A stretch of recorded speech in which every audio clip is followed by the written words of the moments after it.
Hello and welcome to the 2017 Dynamic Range Day webcast. Thanks for looking in. If you've been watching what's been going on Facebook and Twitter today and joining in the fun, then I hope you enjoyed it and found some useful, interesting things. If not, you might want to go and look. I've posted 3 or 4 videos on Facebook today. I was experimenting with Facebook Live, and there's some hopefully interesting discussions there about what loudness is and why I actually think we have a tremendous opportunity at the moment because of loudness normalization in the online platforms and other places. So this evening I'm going to talk briefly about why loudness is not part of the sound, and I'll explain what I mean by that in a minute.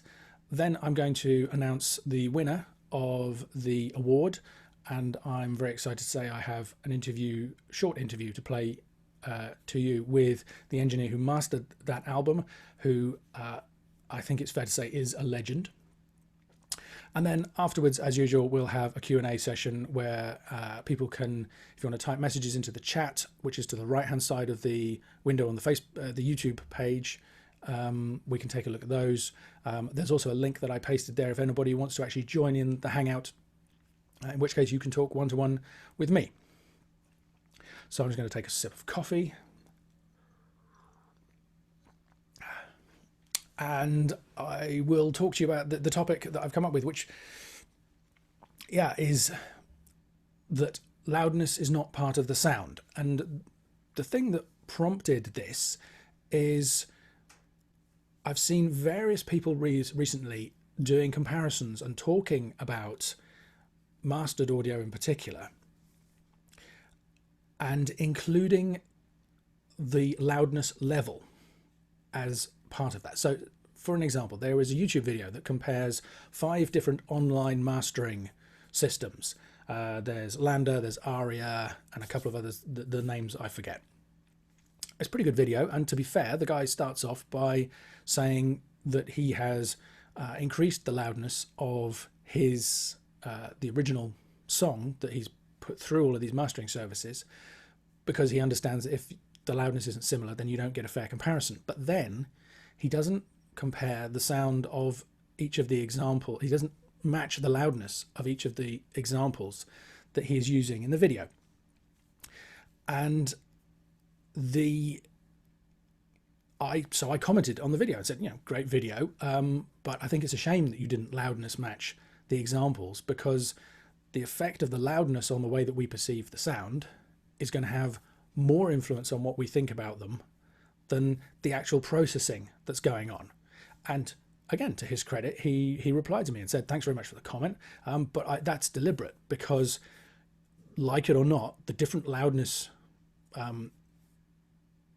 levels that these services choose are part of what they provide. They're part of the sound. So if people are comparing them, they need to hear those differences in order to make a fair comparison. And that's the point where I had to that's where the record scratch comes in. And I talked to him some more, and that's the bit that I want to talk to you guys about, because on the face of it, that argument kind of seems reasonable. If you are comparing 3 different online mastering services, or 3 different mastering engineers, or 3 different plugins, or 3 different signal paths, whatever, you put your audio through them, 3, 4, 5, as many comparisons as you like, surely the overall loudness is part of that process. And I would argue very strongly that the answer to that is no, it's not. And the reason for that is that loudness is reversible. Put another way, it's what's known as a linear process. And what I mean by reversible is, it's kind of common sense. If you turn the loudness, the level of something down by 3 dBs, and then it'll sound different. But then you turn it back up those 3 dBs and it sounds exactly the way that it did before you changed the level in the first place. That's what I mean about the change in level being completely reversible. It's as if, and this is, I had my quirky analogy earlier on today saying that we could have our loudness cake and eat it. I have another one for you now. Just imagine somebody's got a couple of apples, and if you move those apples to the other side of the room, they get smaller, they get further away from us. We can't see them as well. It changes the way we perceive those apples and we think about them. They probably don't look as juicy or as ripe. We might not be able to see any of the blemishes on the skin. But if you then bring those apples back and put them back where they were, they're the same apples. Nothing has changed. That's a completely reversible process. Same thing applies with loudness. You turn something down, you turn it back up again. It's a completely reversible process. Nothing has changed. I'm going to lose my thread now. You move the apples away, you move them back again. So the loudness process is completely reversible. Now, if you're following this argument, you're going to say, okay, but loudness is different because when you turn things up, then things do change. And you're right, but only when you run out of headroom. So you can bring the apples a bit closer to you and move them away again. Same thing applies. Completely reversible process, just like turning the level up and down, nothing different. When you push the loudness up so that it would cause clipping distortion or some other form of distortion in the system, then it starts to change the sound. Just as if you converted the apples into apple puree, you have changed the way the apples appear and the way that we perceive the apples. You might say, from a scientific point of view, they're exactly the same. You've still got, I mean, if you just blend them, I'm not talking about we're not going to peel them or throw away anything. You just put them in a blender and produce apple mush. It still has the same nutritional content. It probably, maybe we perceive the taste as being slightly different because the texture is very different, and you don't have the crunch of biting into an apple, all that kind of stuff, but all ingredients are still there. So that's an example of an irreversible change. And the same is true of lifting the loudness up and applying, whatever kind of processing happens as a result of that. At the point where you run out of headroom, you either clip the signal, or you have to apply some kind of saturation, or you have to apply compression or limiting. And at that point, you have an irreversible change. And then even when you turn the level down, and even when you put the pot of puree or tip the puree back out next to the original apples, suddenly there is a noticeable difference between those two things. It's an irreversible process. It's a non-linear process in scientific language. So what does all this have to do with comparing audio? The point is, I think everybody could see, if we want to compare two sets of apples, it's not reasonable to compare a set of apples sitting here on the desk next to us with a pair that's on the other side of the room, or even a pair that's much closer. The proximity of those apples changes the amount of detail that we can see. It changes our perception of them. If they're further away, they're smaller, they're lower contrast. There's all kinds of things that change. To do a fair comparison between two different sets of apples, they need to be all sitting next to each other on the table. And even if you want to compare a couple of apples with a bowl of apple puree, you need them side by side next to each other. Otherwise, the lighting changes, all kinds of things change in terms of the context. Exactly the same thing is true of audio. It's not reasonable or valid or useful to compare audio that is quieter with audio that is louder, because the very difference in the loudness level changes our perception. I'm sure most of you have heard me talk about the equal loudness curves, the Fletcher-Munson curves, before. They change the way that we perceive sound. Even half a dB of difference will make us think that the EQ is different, that the dynamics processing is different. Something has changed, when actually it hasn't. You've just got a completely reversible process.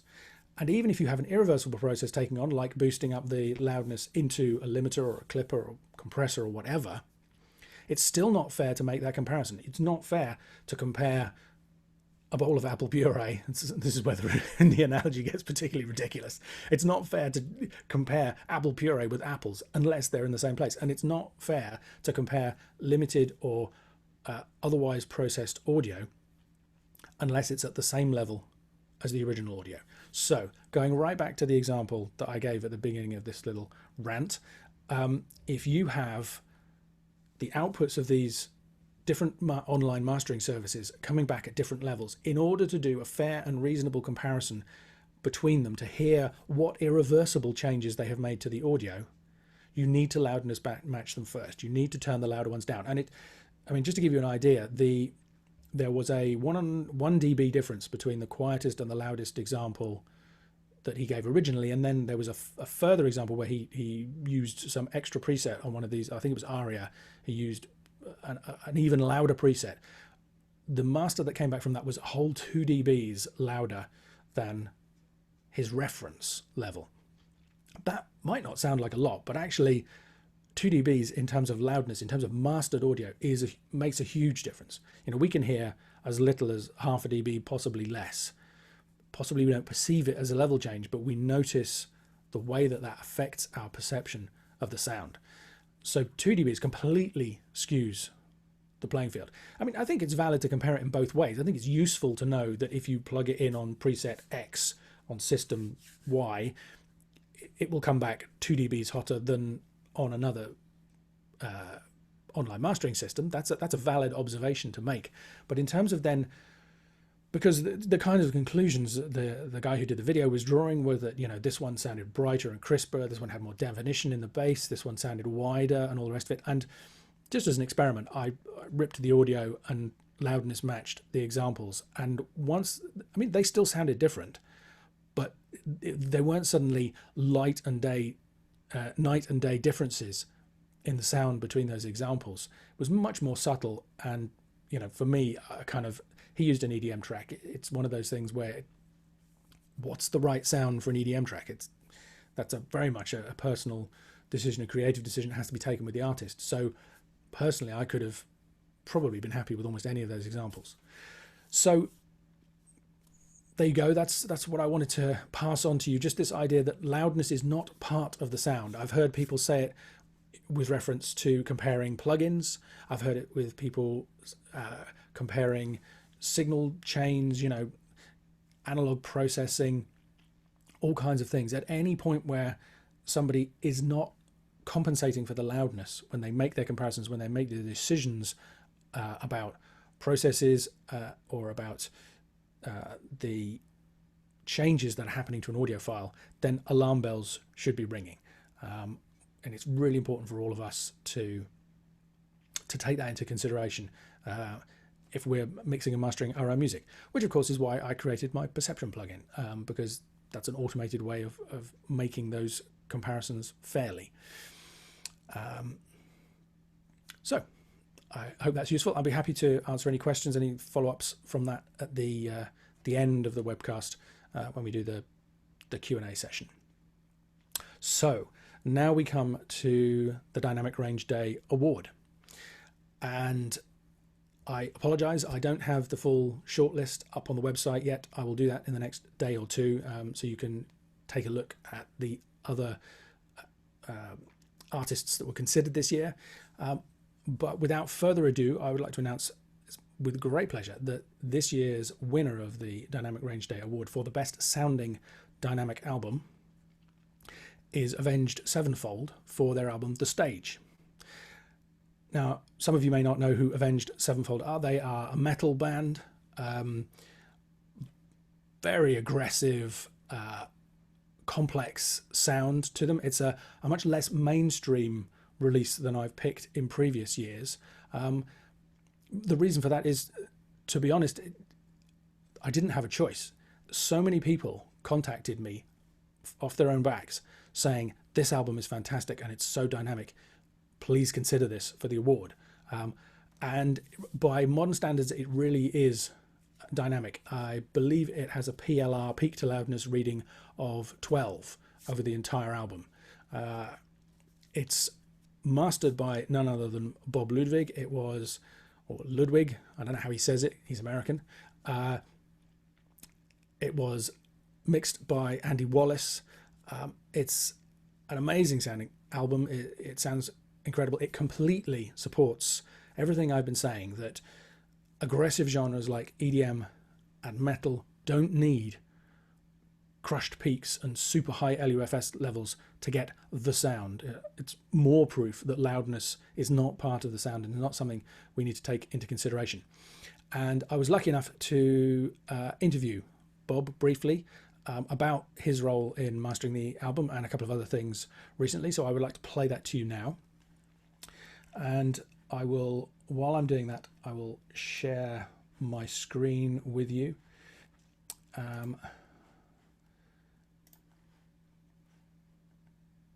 Let's do this. I don't have anything prepared, so I will there's the album cover from the band's website. And then I will switch over and I'll hear his Bob's smiling face with his collection of Grammys and all the rest of it. So the interview is about 10 minutes long. I will set that going. I hope you enjoy it. Bob, thank you so much for making time in your schedule and joining us. And I want to say congratulations, because I mean, you know that the reason we're talking today is that I guess you and the band Avenged Sevenfold have won the Dynamic Range Day Award 2017. Yes. Do I get a certificate? What do I get? You know, I think I might have to do a certificate. When I started out, I had an idea that I would have some kind of I would crowdsource some funds and, you know, have some kind of actual trophy. That hasn't happened yet. But I think, well, see, the thing is, I don't know whether you realize this, but you've actually won twice before. In 2013, the award went to Blunderbuss by Jack White. Yes. And in 2014, it went to Random Access Memories by Daft Punk. So you have actually won the award 3 times out of the 7 available. So I definitely think I need to get you at least a certificate to recognize that achievement. Brilliant. So, I mean, it's a fantastically dynamic record, especially by modern standards, and especially in the metal genre where, you know, still a lot of stuff is very crushed. I mean, how did you get involved with it? And were you part of the decision for the band to move to a more dynamic sound? Because I know their last album was more dynamic as well. Or did they kind of come to you asking for that? Well, I was digging through my emails, and a couple of years ago, M. Shadows from the band, he wrote me and he said, and I quote, "We've always been anti-loud. We need to feel the dynamic gloss and the overall hugeness without losing the tones we work so hard for." End of quote. And so they've always had that on their mind. They love what they do. You know, as you know, they're you know, they play so fast on some of their songs. You know, all the you know, the diction of the attacks has to be exactly right. You know, in order for the music to happen. And so it's great. You know, but so in this case, you know, when I first mastered the record. Andy Wallace mixed it. He did a brilliant job mixing it, and I know they were really thrilled. And the drummer especially wanted to try to maintain all the fancy subtleties that he's done in this record. And so the previous record I did, which was the Hail to the King record, especially considered to records like Death Magnetic, was considered quite dynamic by many. And you know, it's funny. A lot of bands think that if their record isn't as loud as Death Magnetic, then it's dynamic, you know, which of course it's not, you know, but yeah, right. Nevertheless, Hail to the King was not as crushed as many records. And so when I first mastered the new record, I did it exactly in that same style as Hail to the King. And they were really happy with it, but then the drummer was like, well, you know, I'm really kind of losing some stuff, and I appreciated that, you know, I think that's great. And because I'm always for, you know, it's the proper amount of dynamics, you know. So then after that, I mastered a record that, like in the good old days, used compression only as an artistic tool to help glue some of the aspects of the sound together, but still retained all the transients. You know, it was very minimal amount of mastering compression. Really just brought it to the sweet spot as far as I was concerned. And they were just ecstatic with the result. And then a few days later, and I almost timed it to the hour, they came back to me nervous that it wouldn't be as impressively loud as their peers' recordings. So I mastered a version that was kind of a split difference, and they were still on the fence. And then I sent them that Loudness War YouTube video that Matt Mayfield so wonderfully made years ago, that in 2 minutes sums up the Loudness War in a way that anybody can understand. And as soon as they saw that, they came back to me and went with my most dynamic version, and that's what was released, and including the singles. I mean, even the radio single was not needlessly hyped for radio. You know, most A&R people still think that needs to be done for some reason, and really it's the opposite of that in reality. But anyway, so I was thrilled to to participate in a project that proves once again that you don't need loudness to sell, you just need great music. Yeah, absolutely. And I mean, it's been really well received. You know, I was looking at almost all the reviews have been hugely positive. It's got a fantastic rating on Amazon, 4.5 stars out of 5. So yeah, it's a real testament to the kind of things that we're saying. But you mentioned that I know that it's quite common for you to give the artist multiple versions to choose between. And I'm just curious how that works practically. Do you master, say, 1 or 2 songs first and send them off as examples, and then they choose, and then you use that as a benchmark? Or do you actually do a completely different master of an entire album? No, usually, it does depend on timing, of course. But if the band's got some time before their crunch date, their due date is, if they'll send me something for me to evaluate a mix. That's how it normally starts. And in the midst of that evaluation, that's where I usually send them 1 or 2 or 3 examples from which to choose, kind of to set the bearing so that when I'm doing the actual mastering, that we're suddenly on the wrong page. Mm. So that's important. And of course, it's at that stage that most of the bands choose the loudest one. However, not all of them do these days, which is great. And I do explain to them that with streaming and with the radio services like, Pandora and stuff, where the streaming services are trying to get everything to sound equally loud, that they have loudness normalization, and how important that is to honor that fact now, and not make your record sound like loud, wimpy music. Yeah, exactly. And do you find that people find that argument persuasive or not? Usually they ignore me.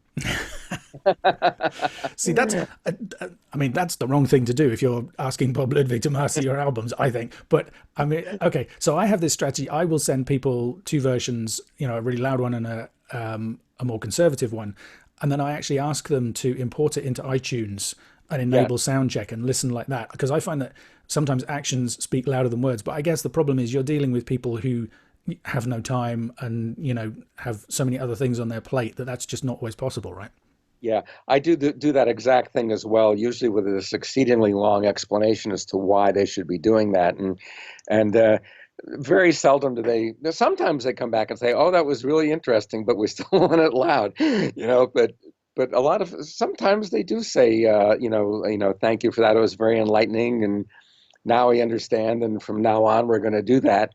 It does depend on the client, I guess, quite a lot. Yeah, I mean, if they say they still want the louder version, do you find that really frustrating, or is it actually as satisfying to master an album really loudly as it is? Once you know what the client wants, does that bother you? I think it has to do with the listening copies. Like, a lot of these engineers pre-master their mixes and just destroy them.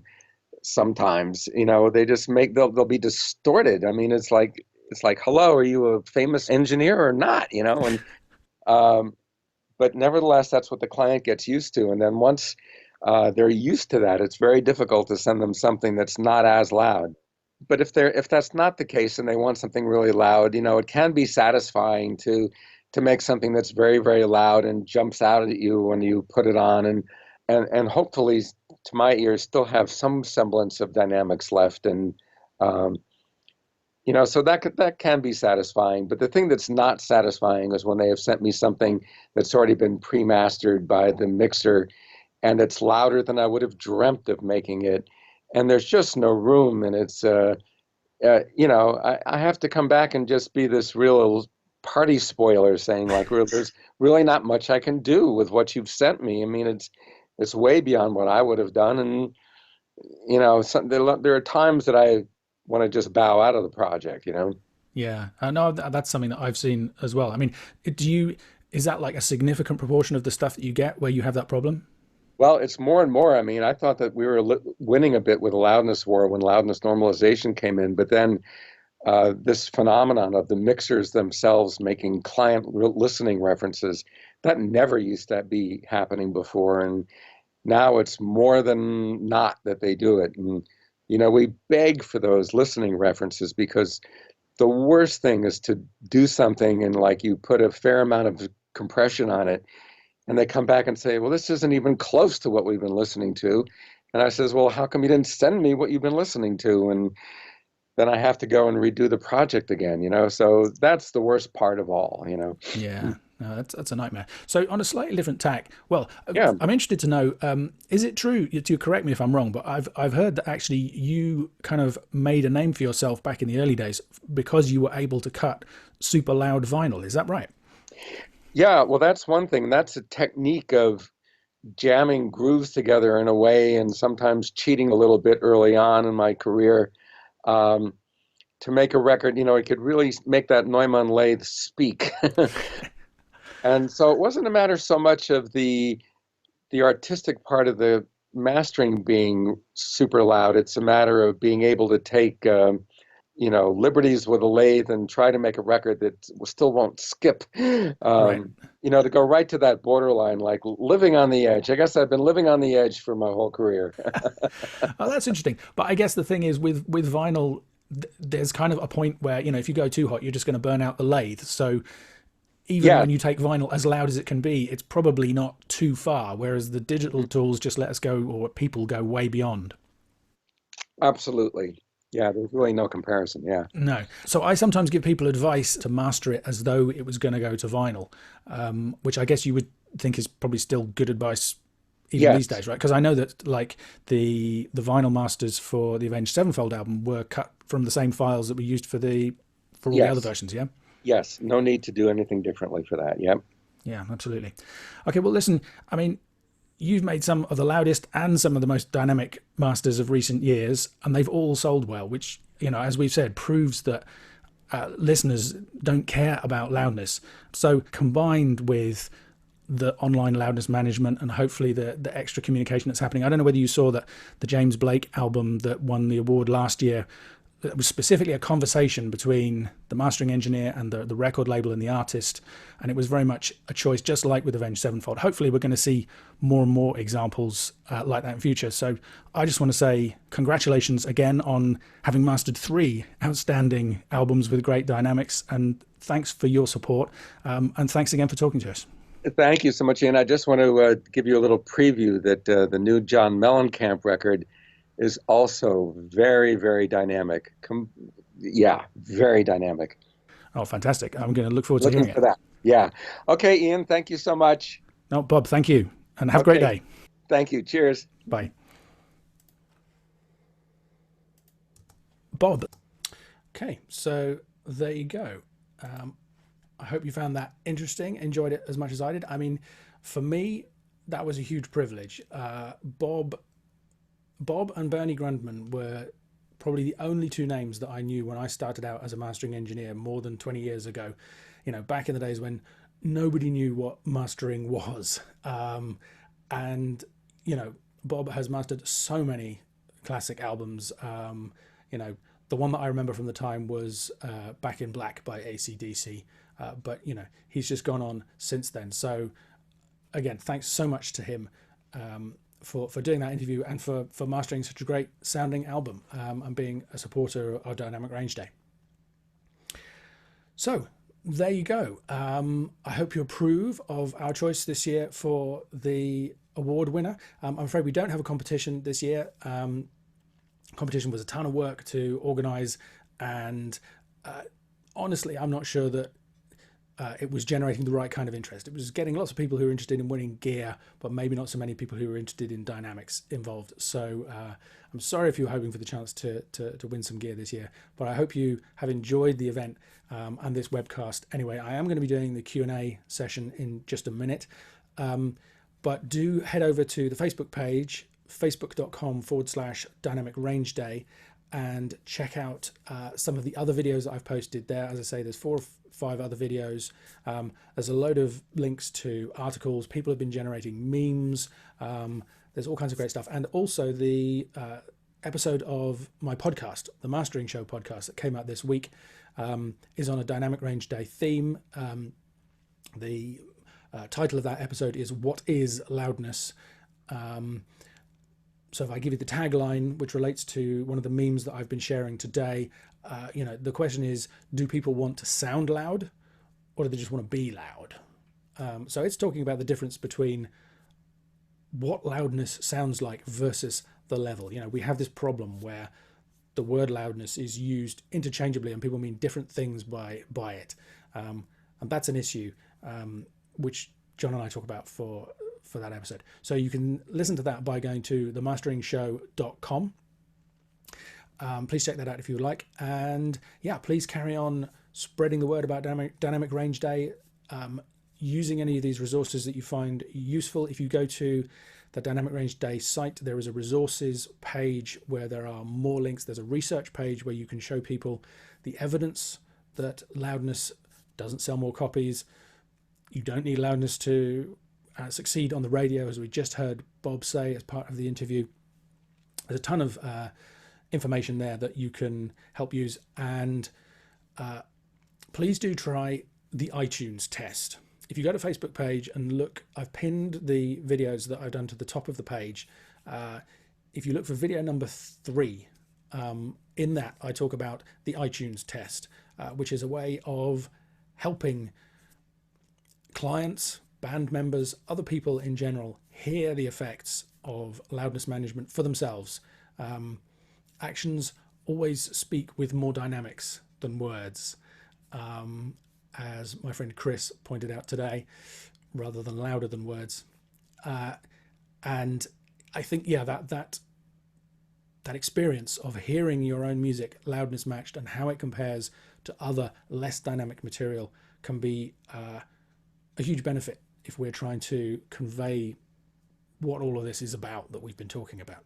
So there you go. If you would like to head out now, you're more than welcome. But if you'd like to stay for the Q&A, I'm going to put my glasses on and head over to the YouTube page where I can try and find... where's it gone?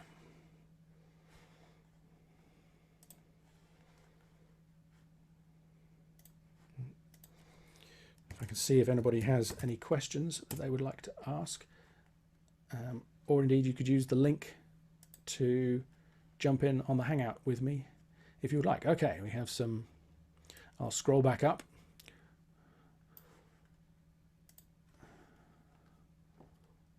Who got nominated for the award, actually? There's going to be a full list on the website soon. Amurgosum. I don't know whether I pronounced that right. Lots of familiar faces here. Thanks for coming along.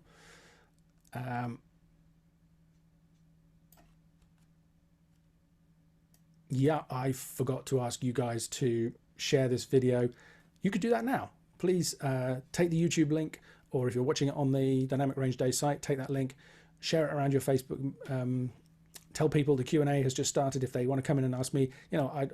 We'll try and keep it focused on the loudness wars and dynamics, but I'm happy to talk about anything for the next 20-25 minutes. James, yes, I will. The whole webcast will be available as a replay afterwards on YouTube, assuming the technology works.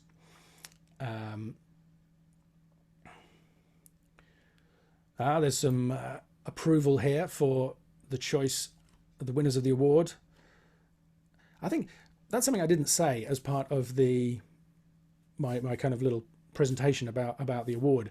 I think it's a really pleasing irony in the fact that metal is one of the loudest, most distorted, most aggressive genres out there, and metal fans are one of the most passionate groups of fans about sound quality.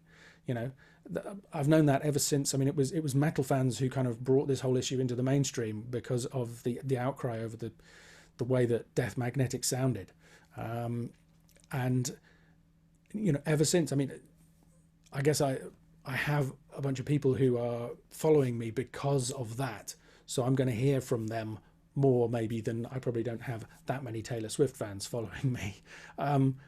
But even so, definitely, you guys, the metalheads, you care about your music and you care about the way that it sounds, and I respect that.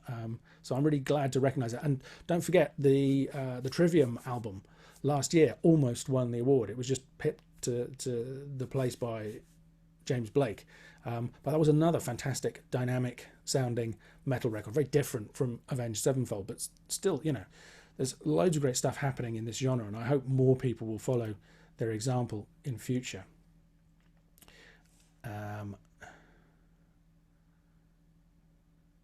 Yes, Siergador has posted a link to as an interview with Bob on the Metalfy website, and I should actually say thanks to Alex from Metalfy. He's been bending my ear for some time now about all the great sounding dynamic metal that is out there, and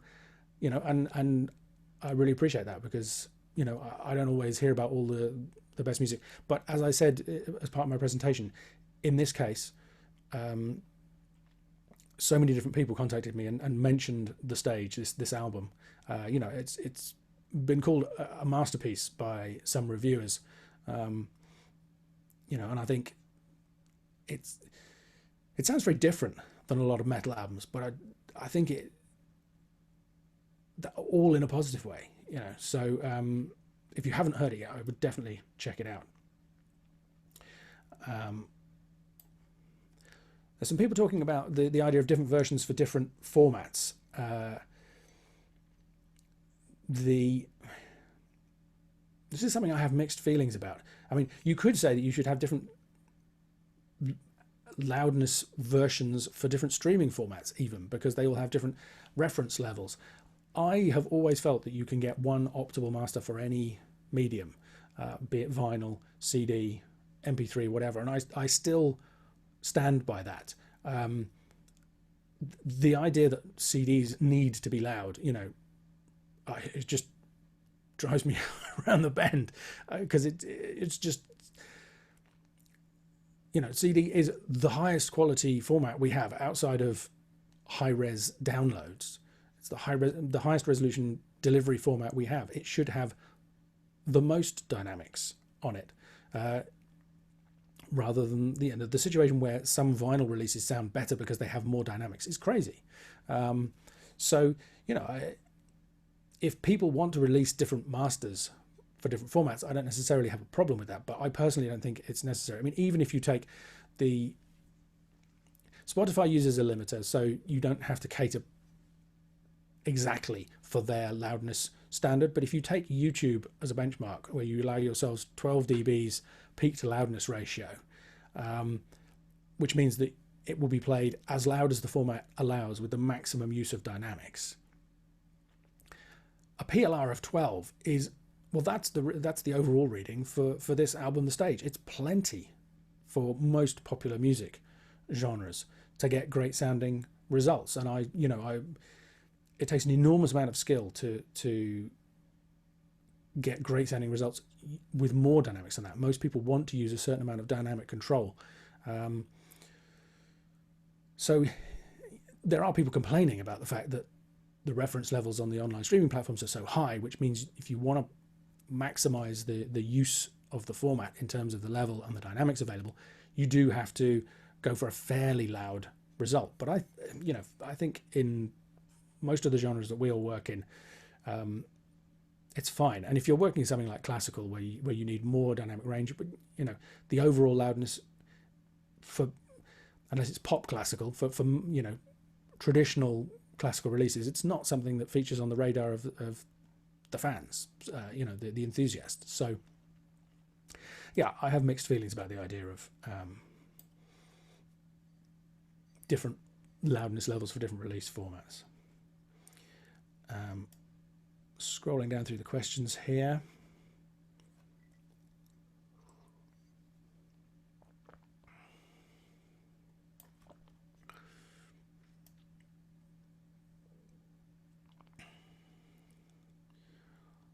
Lots of discussion on this. I'm not going to get into the whole vinyl versus digital on this podcast. Sigurd, brilliant interview. Thank you. I'm glad you liked it.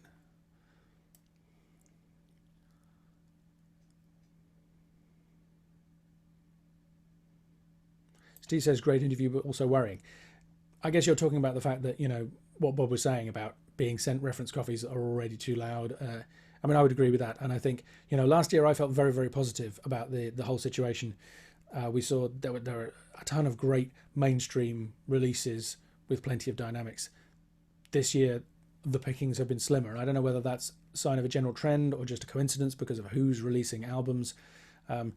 We'll see. I still feel it's inevitable that the situation will improve because, back when I started mastering, the conversation was, why does song X sound better than my song when it comes up on the CD changer? And the answer, showing my age there, the CD changer. And the answer is probably because it's louder. Whereas now the question is, why does song X sound better than my song on YouTube or Spotify or Tidal or Pandora? And the answer is probably because it's got better balanced dynamics. At which point the client kind of looks at you and goes, what? And then you can have a really interesting conversation. And I think when those conversations start happening, that's when we're going to see some movement on this issue, I hope. But yeah, I was looking through the dynamic range database a while ago, looking for albums that I may not have heard about that have great dynamics. And I was pretty appalled by the number of minimum PSR 5, 6, 7 albums there were out there. There were pages and pages of them in 2016, which is sad, What's my favourite colour, Russell? Blue. Somebody saying Taylor Swift sucks. I quite like a bit of Taylor Swift. I think she's quite a talented songwriter, clever lady. Matt, I just answered that about multiple masters. Can you use clipping distortion as effect, or should you get distortion another way? I don't know about should, David, but there are plenty of other ways to get distortion. I think actually I won't go into a huge tangent about that. What I would suggest is that you listen to this episode of the Mastering Show podcast that just happened, masteringShow.com/episode-31, or just go to themasteриngshow.com. But also look in the archives. There's an episode there specifically about clipping where we talk about all those kind of issues. And there's an episode on distortion. So that'll be 3 hours of listening for you just to start with. I use clipping occasionally. I think the short version of my answer to that is, by all means, use clipping distortion as a creative effect some of the time. But I don't think it should be your default processing. There are people who swear by the Slate FGX, and I don't think that's the right way to go. As I say, it can be used effectively in certain situations, but not always.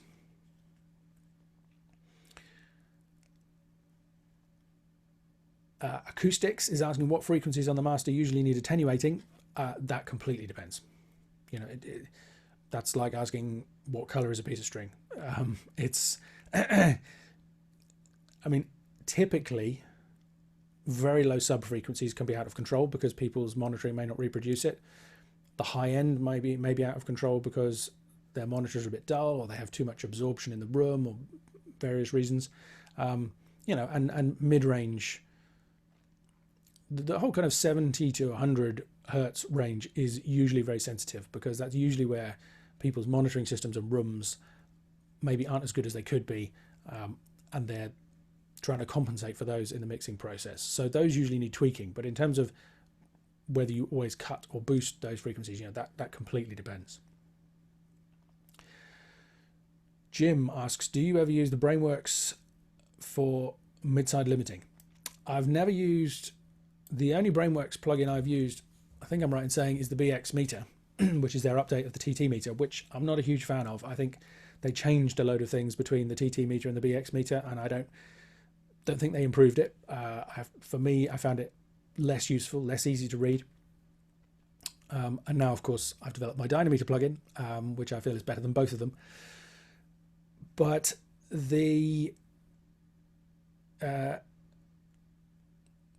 what I would say is I'm probably not that interested in trying MS limiting. I'm not a big fan of mid-side sum and difference processing There's an episode of the podcast on that as well if you're interested.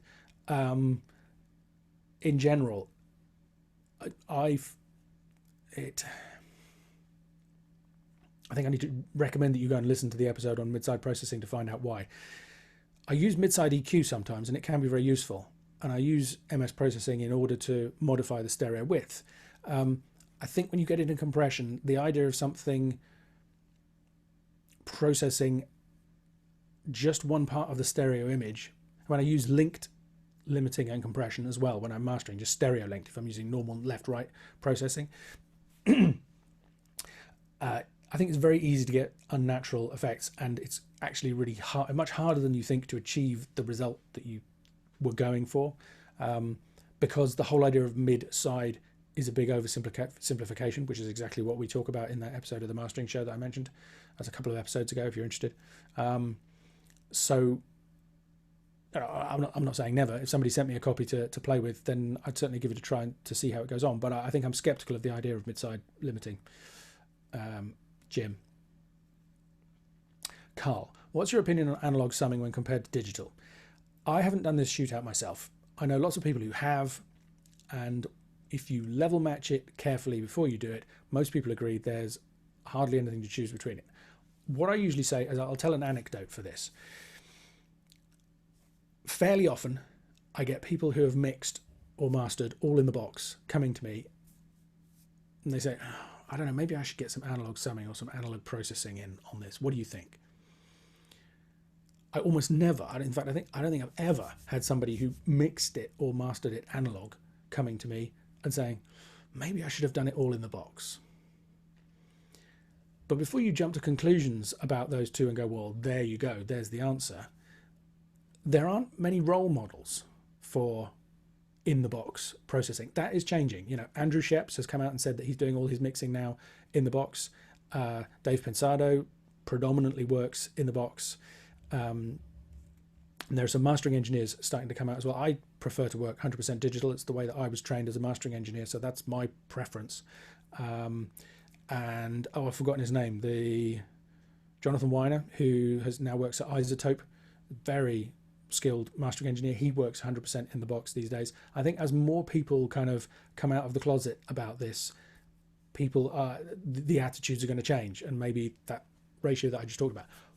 What I would say, and the point of this little anecdote is, of those people who expressed doubt to me about whether they needed analog processing, I have never once thought that that would be the change that would make a light and day difference in their master.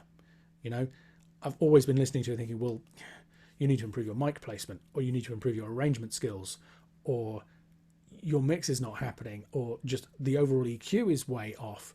All of those things have huge influence on the sound, whereas the potential influence that using analog summing or some kind of analog processing in the mix, I would say, you know, you're talking about a 1 or 2% difference there. And I think for me, it's very much a case of taste. I've been lucky enough to work on SSL and Neve consoles in the past. I love them. I managed to get fantastic results, but I've also got fantastic results recording and mixing stuff 100% digital. So short answer, I think it's a red herring.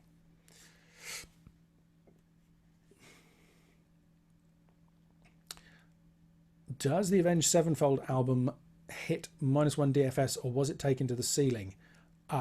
Good question. I have not listened to a lossless version of it. Maybe somebody else on the call has and can chime in on that. Ben, do you think it's a good idea to mix and master your own music? No. not on the whole. I prefer not to. I would prefer somebody else to master my music. I think you introduce a whole extra layer of challenges. Having said that, it can be fun. I mean, I've mastered my own stuff, and I've got great results that I was very happy with. So it can be done. It's not like you shouldn't do it. But I think if you know somebody who you know can do great work mastering, be it a professional or a friend, I think having that extra set of ears, having that third-party perspective is a really valuable part of the process. And the risk, if you don't have that, is that you will be too close to what you're doing. You'll be, offering excuses for the decisions that you're making and the reasons that things are the way they are in your recording, rather than listening and just going, okay, it would be better if this. So yeah, that's kind of covers that. Ernst says, why not focus on peak when mastering? Because peak tells us almost nothing. I mean, it tells you when clipping is going to happen, but it tells you almost nothing about loudness. It doesn't tell you anything about EQ. I mean, it doesn't really convey any information. You need to either stay clear of clipping distortion or have some way of controlling that cleanly, i.e. some kind of limiter. But other than that, it's not really very helpful. So, I set my limiter at -1 maximum output in order to avoid any possible problems with, or reduce the risk of possible problems with MP3 encoding and other lossy encoding further down the line. And then I worry about loudness, because, short version, if you peak match, say, a snare hit with a flute, the flute will sound deafeningly loud in comparison to the snare. So they're telling you almost nothing about loudness. They're not helpful. Whereas if you match the RMS level, or better, the LUFS level, the loudness level of those two things, they will sound much more comparable in volume. And since it's the volume that things sound that we're worried about in mixing and mastering, I think that's a much better thing to pay attention to. David Dobbs, AAC versus MP3, AAC. Search for MP3. MP3 sucks on my site. You'll find out why.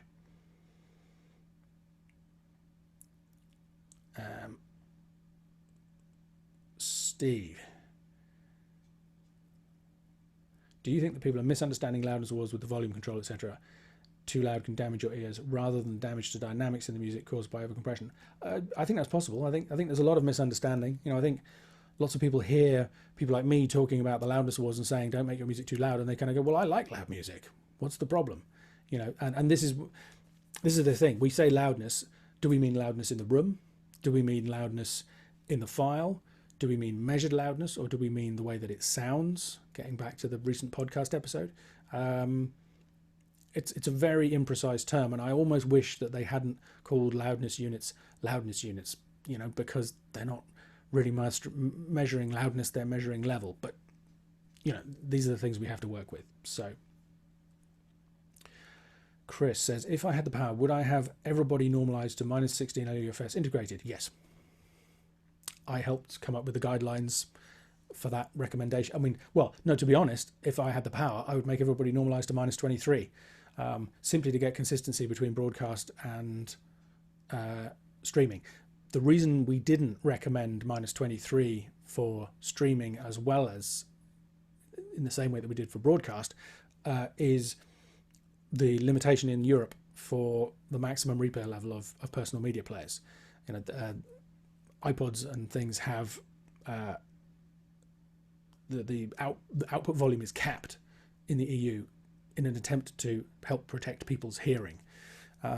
Unfortunately, it's not very intelligently implemented, so it's not very effective, and we're hoping that's going to get updated in future, at which point actually -23 might be realistic. But at this point, so that people can listen loudly enough in a wide variety of listening situations, the recommendation is between -20 and -16. So short term, I would definitely implement -16, and longer term, -23. Eric says, anyone else is really disappointed with the most recent Norah Jones album? I haven't heard it, so I can't comment about that. Tare says, what does EBU R128 mean about loudness? I don't quite understand it. That's too big a question. If you search for LUFS, Tare, I hope I'm pronouncing your name right, in Google, you will find somewhere in the top 2 or 3 entries a post of mine called LUFS, RMS, DBFS, WTF, something like that. Just look for production advice. Click on that. There's a video there where I talk about how loudness units works. R128 is basically the standard that the loudness units are based on. So it sets out a standard for broadcast. which is just a recommendation or a requirement for the final levels and the ranges that those levels can be in and things. So it's basically a set of recommendations.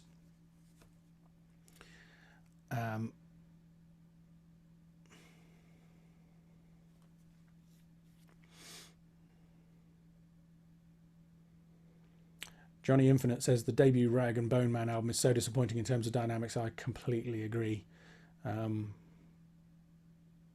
Such a great song, and it sounds pretty good to the point up to the chorus, at which point, wham, it hits the stops. And Colin says, just bought Dynameter, looking forward to implementing it. I hope you find it helpful. Thoughts on Isotope 7? Isotope Ozone 7? Ozone's pretty good. Ozone has some good tools in it. It's like anything else. You need to know what you're doing. You need to know why you're doing it. Don't master with presets, folks. Although you can use them as starting points. But Ozone has some great features in it. IMST805, Ian, what's my honest opinion about Lander?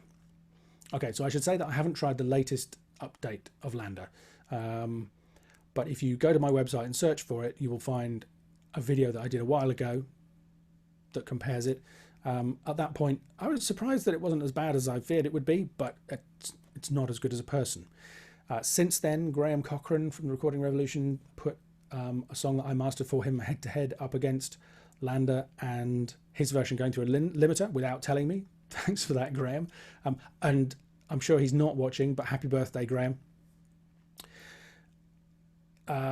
Luckily, I think 80% of people who expressed a preference liked my master in that shootout that he did.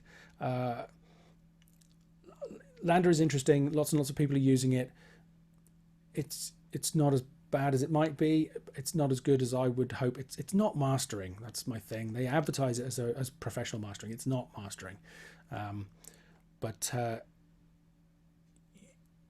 there are people using online mastering systems and getting results that they're happy with. So, and these things are only going to improve. It's early days.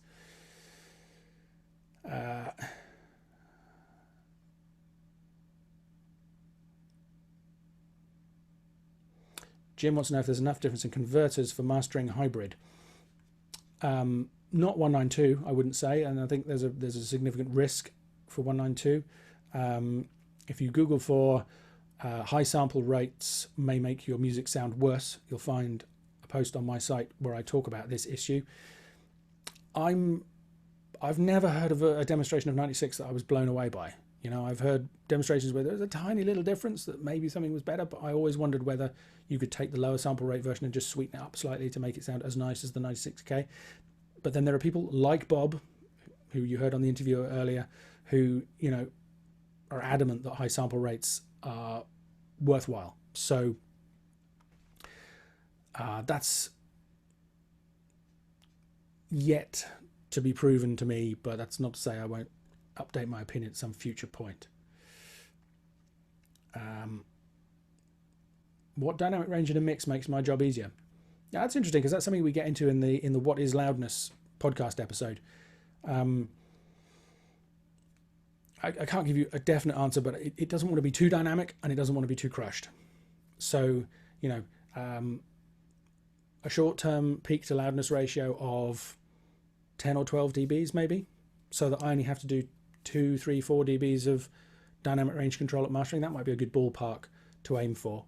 But it depends so much on the material, on the way that you record it and all the rest of it. It's not really possible to give you an answer. Mix it so it sounds as good as possible to you. Don't crush it too much, and you should be in good shape.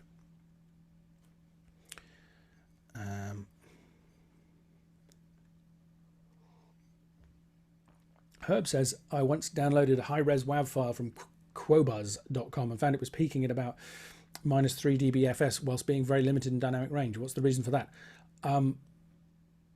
If it was a single song, it may be because it had been mixed very hot with very crushed peaks, and then the mastering engineer had decided to turn it down to make it work in the context of the album. Herb.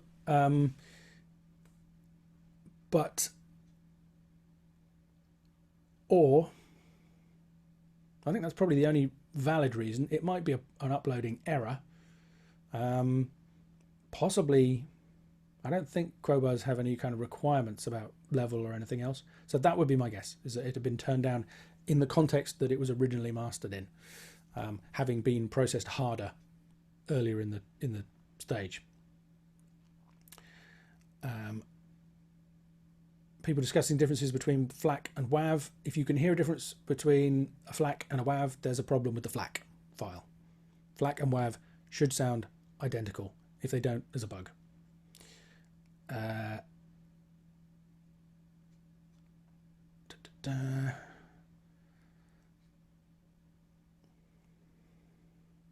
So I noticed that mixing mastering studios always use studio monitors which are not full range speakers, 20 Hz to 20 kHz. How does that affect mastering for the bottom octave at all, Eric? It depends. I've got a pair of speakers here. This is a small room. They're not full range, but I can hear enough of the bottom octave to know what's going on and make good decisions. And that's kind of, you know,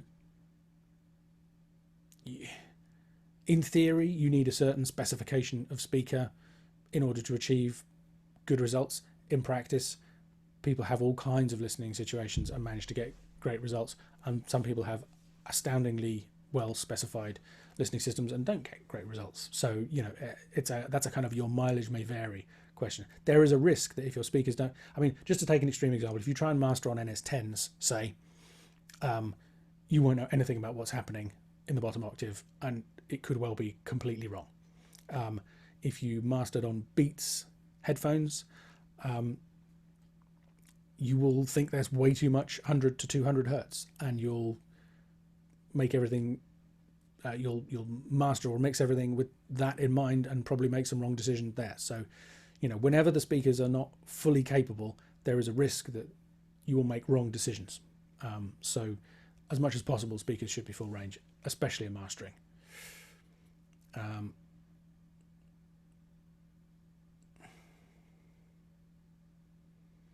Yep, discussion about the fact that, you know, it's true, great dynamics don't guarantee a great sounding result. You can have albums that sound terrible that have good dynamics.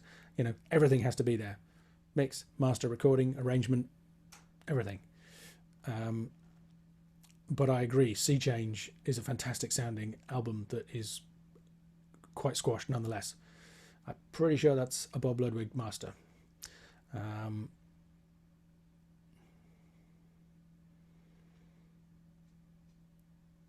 Okay, good.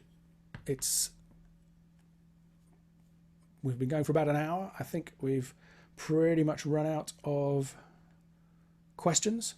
So I think we will call it an evening there. Thank you very much to everybody who has come along and supported Dynamic Range Day, asked questions. I hope you found the event and the webcast interesting and entertaining.